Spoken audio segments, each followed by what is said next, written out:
You're listening to Soap Dirt, the latest in television entertainment news. Hey, Bold and the Beautiful fans. So we've got Taylor Hayes fantasizing about Deacon Sharpe, even though she knows better and shouldn't be doing it. He's a married man, and Sheila Carter thinks that he's her dream guy and her destiny, but that may change soon. And honestly, I think Taylor should steal Deacon. It's Belinda from Soap Dirt, and I'm going to lay out why I absolutely think that not only should Taylor take Deacon from Sheila, but that she would be totally justified to do it. It's karma. And I don't think Taylor should feel an ounce of guilt if she does take Sheila's man. Click subscribe if you're not following us. Let's get right into it, and I'll tell you why I think that this is exactly what should happen. So if this was any other patient of Taylor's on Bold and the Beautiful, if Deacon was just some random guy who came in for therapy to deal with his wife lying to him, I would say, yeah, Taylor should keep her hands off of Deacon, even if his wife was awful. But in this case, specifically because it's Sheila, it's a lot more nuanced and complicated. In fact, I think Taylor would be absolutely justified in stealing any man that Sheila was with, whether it's Deacon or, Bill Spencer back when they were together, if that hadn't turned out to be a scheme that he was working.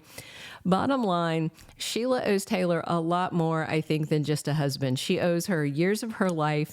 So I feel pretty sure that B&B is going to go there, and we are going to see Taylor wind up with Deacon at least for a while. And I think Sheila should accept that it is karma coming to deliver what's due. So here's my reasoning. And again, I'm not saying Taylor should do this to anybody else, but Sheila's a special case because of very specific things that she has done to Taylor. Do you remember back in 2002 when Hunter Tylo was still in the role? So Sheila was doing some of her usual crazy criminal stuff, and she was kidnapping people, doing dastardly violent things. So Taylor had come over to the Forrester mansion to warn Eric that Psycho Sheila was on the loose and wreaking havoc, but Taylor was too late. So when she got there, Sheila was already holding Eric at gunpoint, and then she took Taylor hostage. And so then the doc tried to do her shrink thing and calm Sheila down, get her to let them go as hostages. And Taylor almost had it. It almost worked until Brooke burst in the door and startled Sheila, who then turned around, turned the gun on Brooke. And then Taylor leaped into action and fought Sheila for the gun, and she wound up shooting Taylor in the chest. She was rushed to the hospital. She had surgery, and she died in Ridge's arms at the hospital. Only Taylor wasn't really dead. She was, like from The Princess Bride, only mostly dead, and was stolen by Prince Omar, who had found a faint heartbeat, and he saved her. So bottom line was Taylor's whole family thought she was dead for 3 years because of Sheila. And in the interim, guess what? Ridge got with Brooke. So a few years ago, Taylor told Sheila that she forgave her. But I mean, come on, there's more to it than that. Not only does Taylor owe Sheila some payback for shooting her to death, basically 20 years ago, she owes her also for what she did to her daughter, Steffy, just a couple of years ago. Because if you recall, Sheila shot Steffy back in 2022. She didn't want Sheila around Finn and was giving ultimatums. And Steffy had recently found out that Sheila had swapped Brooke's non-alcoholic sparkling wine for real champagne and pushed her off the wagon, and Brooke started getting drunk again. So Steffy said that Sheila hadn't changed and would never see Finn or Hayes again. And that's when Sheila snapped and she shot at Steffy, but Finn jumped in and took a bullet for his wife. And then when Steffy tried to call 911 for an ambulance for Finn, well, Sheila shot her too and tried to make it look like a robbery and took off. So Steffy survived, but she thought Finn had died and it broke her heart. And although fans had figured out he was alive even before it turned out that Lee had him and had nursed him back to health, it was this big reveal when he found Steffy in Monaco and they were reunited. He revealed he was alive, but still Psycho Sheila shot Steffy, tried to murder Taylor's daughter in cold blood, even though she survived. So yeah, After the havoc that Sheila has wreaked in Taylor's life and the life of her loved ones, I think it would be absolute karma if Taylor took her man. Plus, don't forget that Sheila has been aiding and abetting lunatic Luna, who also wants to kill Steffy and has tried more than once to kill her.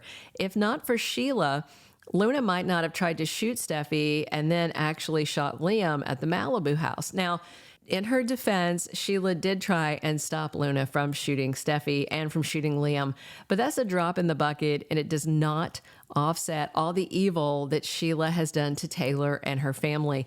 Plus, I think Deacon would have remained loyal to Sheila indefinitely, but she knows how much her husband hates Luna, and for very good reason. You know, Luna killed Deacon's two best friends in cold blood right in his restaurant, and Sheila lied and covered for their killer. So this whole deal with Sheila's marriage to Deacon falling apart is 110% Sheila's own fault.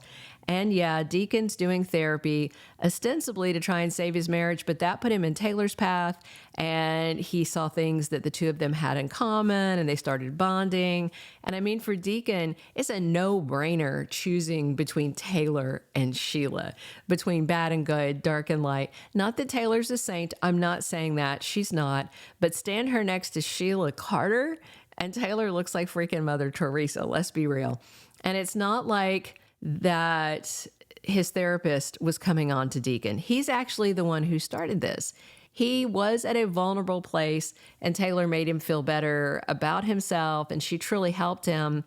And then it was Deacon, you know, who was making these overtures and saying all this stuff. And Taylor has fought the pull she's feeling towards Deacon, and she sent him back to Sheila and said, go back to your wife and reconcile.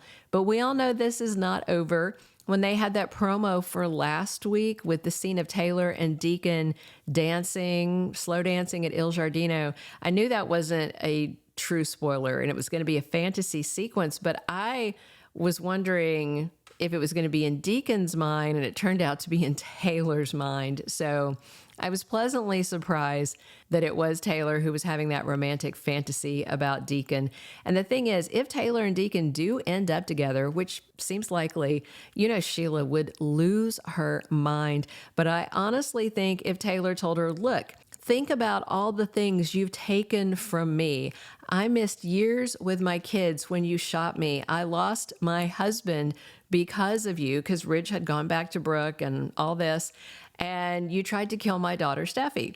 I think Taylor might actually be able to talk Sheila into realizing she should walk away and accept that she has lost Deacon to Taylor once and for all, and it is her own fault because it's the sins of her past coming back for her. So we'll see how it goes. Thank you for being a loyal listener. Follow us wherever you get your podcast, because you don't want to miss the next episode. Soap Dirt is on all the major podcast platforms, including Apple Podcast, Spotify, iHeartRadio, and more.